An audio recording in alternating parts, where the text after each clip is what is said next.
ಸ್ನೇಹಿತರೆ, ಚಾನಲ್ಗೆ ಸುಸ್ವಾಗತ. ಚಾನಲ್ ಅನ್ನು ಸಬ್ಸ್ಕ್ರೈಬ್ ಮಾಡಿ, ಲೈಕ್ ಬಟನ್ ಒತ್ತಿ ಮತ್ತೆ ಬೆಲ್ ಐಕನ್ ಒತ್ತಿ. ಈ ವಿಡಿಯೋದಲ್ಲಿ ಕನ್ಯಾ ರಾಶಿಯವರ ಭವಿಷ್ಯ ಹೇಗಿದೆ ಅನ್ನೋದನ್ನ ತಿಳ್ಕೊಳ್ಳೋಣ.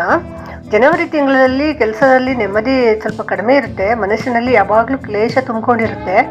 ಆರೋಗ್ಯ ಸಾಧಾರಣವಾಗಿರುತ್ತೆ. ಅತಿಯಾದ ಕೋಪ ಇರುತ್ತೆ. ಕುಟುಂಬದಲ್ಲಿ ಸೌಖ್ಯ ಇದ್ರೂ ಸಹ ನೆಮ್ಮದಿ ಇರಲ್ಲ ಅಷ್ಟೊಂದು. ಸುಬ್ರಹ್ಮಣ್ಯ ಆರಾಧನೆ ಮಾಡಿದರೆ ತುಂಬ ಒಳ್ಳೆಯದಾಗುತ್ತೆ ನಿಮಗೆ.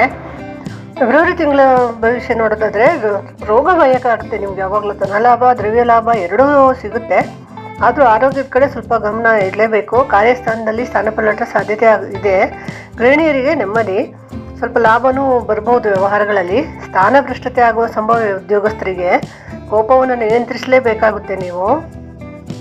ಮಾರ್ಚ್ ತಿಂಗಳ ಭವಿಷ್ಯ ನೋಡೋದಾದ್ರೆ ಬಂಧು ಬಾಂಧವರಲ್ಲಿ ಭಿನ್ನಾಭಿಪ್ರಾಯ, ವೃತ್ತಿಯಲ್ಲಿ ದಕ್ಷತೆಯಿಂದ ಮನ್ನಣೆ ಸಿಗುತ್ತೆ ನಿಮಗೆ. ಹಣಕಾಸಿನ ವ್ಯವಹಾರ ಉತ್ತಮ. ವಿದ್ಯಾರ್ಥಿಗಳಿಗೆ ಸ್ವಪ್ರಯತ್ನದಿಂದ ಉತ್ತಮ ಸಾಧನೆಗೈಯುವಂತಹ ಅವಕಾಶ. ದ್ರವ್ಯ ಲಾಭ ಆಗುತ್ತೆ. ಕುಟುಂಬದಲ್ಲಿ ಸೌಖ್ಯ ವೃದ್ಧಿ. ಕುಲದೇವರ ಪೂಜೆ ಮತ್ತು ಉತ್ತಮ ಫಲ ಕೊಡುತ್ತೆ ನಿಮಗೆ. ಏಪ್ರಿಲ್ ತಿಂಗಳ ಭವಿಷ್ಯ ನೋಡೋದಾದ್ರೆ ಈಗಲೂ ಸಹ ನಿಮ್ಗೆ ಅತಿಯಾದ ಕೋಪ ಇರುತ್ತೆ. ಕಂಟ್ರೋಲ್ ಮಾಡ್ಕೊಳ್ಳೇಬೇಕು. ಆರೋಗ್ಯದಲ್ಲಿ ಏರ್ಪೇರಾಗೋ ಸಾಧ್ಯತೆ ಇದೆ. ದ್ರವ್ಯ ಲಾಭ ಆಗುತ್ತೆ. ಬಂಧು ವಿರೋಧ ಇರುತ್ತೆ. ಉದ್ಯೋಗಸ್ಥರಿಗೆ ಸ್ಥಾನಪಲ್ಲಟ ಆಗ್ಬೋದು. ಅಂದರೆ ಟ್ರಾನ್ಸ್ಫರ್ ಇದು ಆಗ್ಬೋದು. ಸ್ವಲ್ಪ ವಿದೇಶಕ್ಕೆ ತೆರಳುವ ಅವಕಾಶ ಸಿಗುತ್ತೆ. ಆದರೂ ಮನೋಕ್ಲೇಶ ನಿಮ್ಮದು ಬಿಡೋದೇ ಇಲ್ಲ ನಿಮ್ಮನ್ನು. ಪ್ರಯಾಣ ಸುಖಕರವಾಗಿರುತ್ತೆ. ವಿದ್ಯಾರ್ಥಿಗಳಿಗೆ ಸೌಖ್ಯ ವೃದ್ಧಿ ಆಗುತ್ತೆ. ಶಿವನ ಆರಾಧನೆಯಿಂದ ಸುಖ ಶಾಂತಿ ನೆಮ್ಮದಿ ದೊರೆಯುತ್ತೆ ನಿಮಗೆ. ಮೇ ತಿಂಗಳು ಉದ್ಯೋಗಸ್ಥರಿಗೆ ಆತ್ಮಸ್ಥೈರ್ಯ ಹೆಚ್ಚಾಗುತ್ತೆ. ಕೆಲಸದಲ್ಲಿ ಯಶಸ್ಸು ಸಿಗುತ್ತೆ. ಗೃಹಿಣಿಯರಿಗೆ ಉತ್ತಮ ಹೊಂದಾಣಿಕೆ ಮತ್ತು ಆರೋಗ್ಯವೂ ಇರುತ್ತೆ. ಹೊಸ ಗೆಳೆಯರು ಸಿಗ್ತಾರೆ, ಆದರೆ ಎಚ್ಚರವಾಗಿರಿ. ನಿರೀಕ್ಷಿತ ಸ್ಥಾನಮಾನಗಳು ಪ್ರಾಪ್ತಿಯಾಗುತ್ತೆ. ಧನ ಹಾಗೂ ದ್ರವ್ಯ ಲಾಭ ಎರಡೂ ಇದೆ. ಧನ ವ್ಯಯದ ಜೊತೆಗೆ ಚಿಂತೆನೂ ಬರುತ್ತೆ. ದೇವಿ ಪೂಜೆ ಮಾಡಿದರೆ ತುಂಬ ಉತ್ತಮ ಆಗುತ್ತೆ ನಿಮಗೆ. ಜೂನ್ ತಿಂಗಳ ಭವಿಷ್ಯ ನೋಡೋದಾದರೆ ವಿದ್ಯಾರ್ಥಿಗಳಿಗೆ ಅನುಕೂಲ ಇದೆ. ಉದ್ಯೋಗದಲ್ಲಿ ವ್ಯವಹಾರದಲ್ಲಿ ಅಭಿವೃದ್ಧಿ ಇದೆ. ಹಿರಿಯರ ಆರೋಗ್ಯದ ಕಡೆ ಸ್ವಲ್ಪ ಗಮನ ಅಗತ್ಯ. ಗೌರವ ಧನ ಪ್ರಾಪ್ತಿಯಾಗುತ್ತೆ ನಿಮಗೆ. ಉದಾತ್ತ ಕಾರ್ಯದಿಂದ ಮನ್ನಣೆ ಗಳಿಸ್ತೀರ. ಸಹೋದ್ಯೋಗಿಗಳಿಂದ ಸಹಕಾರ ದೊರೆಯುತ್ತೆ. ಸುಬ್ರಹ್ಮಣ್ಯ ಆರಾಧನೆಯಿಂದ ಇನ್ನಷ್ಟು ಹೆಚ್ಚು ಅನುಕೂಲ ಆಗುತ್ತೆ. ಜುಲೈ ತಿಂಗಳಲ್ಲಿ ಬಂಧು ಸೌಖ್ಯ ಇರುತ್ತೆ. ಸ್ತ್ರೀ ಸೌಖ್ಯ ಇರುತ್ತೆ. ವಿದ್ಯಾರ್ಥಿಗಳಿಗೆ ನಿರೀಕ್ಷಿತ ಅವಕಾಶಗಳು ಬರ್ತವೆ. ಧನಾರ್ಜನೆ ಸಾಧಾರಣವಾಗಿರುತ್ತೆ. ಸ್ಥಾನಪಲ್ಲಟ ಆಗುತ್ತೆ. ಕೆಲಸದಲ್ಲಿ ಬುದ್ಧಿ ಸ್ವಲ್ಪ ಹಿಡಿತದಲ್ಲಿ ಇರೋದಿಲ್ಲ. ಅಪಕೀರ್ತಿ ಭಯ ಕಾಡುತ್ತೆ. ಹನುಮಾನ್ ಚಾಲೀಸ ಪಡಿಸಿದರೆ ಖಿನ್ನತೆ ಕಡಿಮೆಯಾಗಿ ಉಲ್ಲಾಸ ಹೆಚ್ಚಾಗುತ್ತೆ. ಕಾರ್ಯಗಳಲ್ಲಿ ಯಶಸ್ಸು ಸಿಗುತ್ತೆ ನಿಮಗೆ. ಆಗಸ್ಟ್ ತಿಂಗಳಲ್ಲಿ ವ್ಯವಹಾರದಲ್ಲಿ ತುಂಬ ಎಚ್ಚರಿಕೆ ಬೇಕು. ಉದ್ಯೋಗ ವ್ಯವಹಾರಗಳಲ್ಲಿ ಪ್ರಗತಿ ಇರುತ್ತೆ. ಆದರೂ ಮೇಲಧಿಕಾರಿಗಳಿಂದ ನಿಮಗೆ ನಿಷ್ಠುರ ತಪ್ಪಿದಲ್ಲ. ಬಂಧು ಮಿತ್ರರೊಂದಿಗೆ ಕಲಹ. ಸಂಪತ್ತಿನ ಅಭಿವೃದ್ಧಿ ಇರುತ್ತೆ.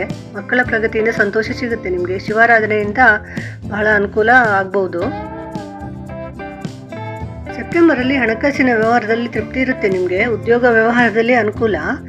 ಆರೋಗ್ಯ ಉತ್ತಮ. ಮಕ್ಕಳ ಕಡೆ ಗಮನ ಅಗತ್ಯ. ಈ ತಿಂಗಳು ಸ್ವಲ್ಪ ಒಳ್ಳೆಯದೇ ಇದೆ ನಿಮಗೆ. ಆದರೆ ಸುಬ್ರಹ್ಮಣ್ಯ ಆರಾಧನೆಯಿಂದ ಅನುಕೂಲ ಮಾಡ್ಕೊಳ್ಬೇಕು ಇನ್ನೂ ಹೆಚ್ಚು ನೀವು. ಅಕ್ಟೋಬರ್ ತಿಂಗಳಲ್ಲಿ ಭೂಮಿ, ಆಸ್ತಿ, ಧನ ಹೂಡಿಕೆಯಲ್ಲಿ ಉತ್ತಮ ಧನಲಾಭ ಇದೆ ನಿಮಗೆ. ಮೇಲಾಧಿಕಾರಿಗಳಿಂದ ಪ್ರೋತ್ಸಾಹನೂ ಸಿಗುತ್ತೆ. ವ್ಯವಹಾರದಲ್ಲಿ ತಾಳ್ಮೆಯಿಂದ ಮಾಡಬೇಕು. ಮನೋರಂಜನೆಯತ್ತ ಒಲವು ಇರುತ್ತೆ. ಸಾಂಸಾರಿಕ ಸೌಖ್ಯ ಆಗಿರುತ್ತೆ. ಹನುಮಾನ್ ಚಾಲೀಸ ಪಡಿಸಿದರೆ ತುಂಬ ಅನುಕೂಲ ಆಗುತ್ತೆ ಕೆಲಸ ಕಾರ್ಯಗಳಲ್ಲಿ. ಈ ತಿಂಗಳು ಸ್ವಲ್ಪ ತುಂಬ ಯಶಸ್ಸನ್ನು ತಂದುಕೊಡ್ತಕ್ಕಂತಹ ತಿಂಗಳು ನಿಮಗಿದು.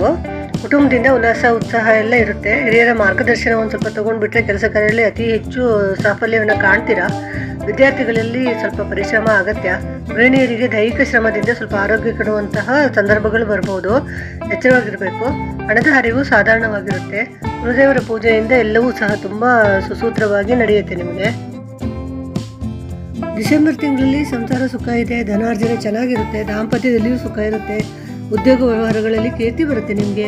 ಕೆಲಸದಲ್ಲಿ ತುಂಬ ಸಾಫಲ್ಯ ಸಿಗುತ್ತೆ. ದೇವತಾ ಕಾರ್ಯ ಮಾಡ್ತೀರಿ. ಗೃಹಿಣಿಯರ ಆರೋಗ್ಯದ ಕಡೆ ಸ್ವಲ್ಪ ಎಚ್ಚರ ಇದ್ದರೆ ಒಳ್ಳೆಯದು. ಕನ್ಯಾ ರಾಶಿಯವರ ವಾರ್ಷಿಕ ಗೋಚಾರ ಫಲಗಳನ್ನು ನೋಡಿದ್ರಲ್ಲ. ಚಾನಲನ್ನು ದಯವಿಟ್ಟು ಸಬ್ಸ್ಕ್ರೈಬ್ ಮಾಡ್ಕೊಳ್ಳಿ. ಬೆಲ್ ಐಕಾನ್ ಒತ್ತಿ ಹಾಗೂ ಶೇರ್ ಮಾಡಿ, ಲೈಕ್ ಮಾಡಿ. ನಮಸ್ಕಾರ.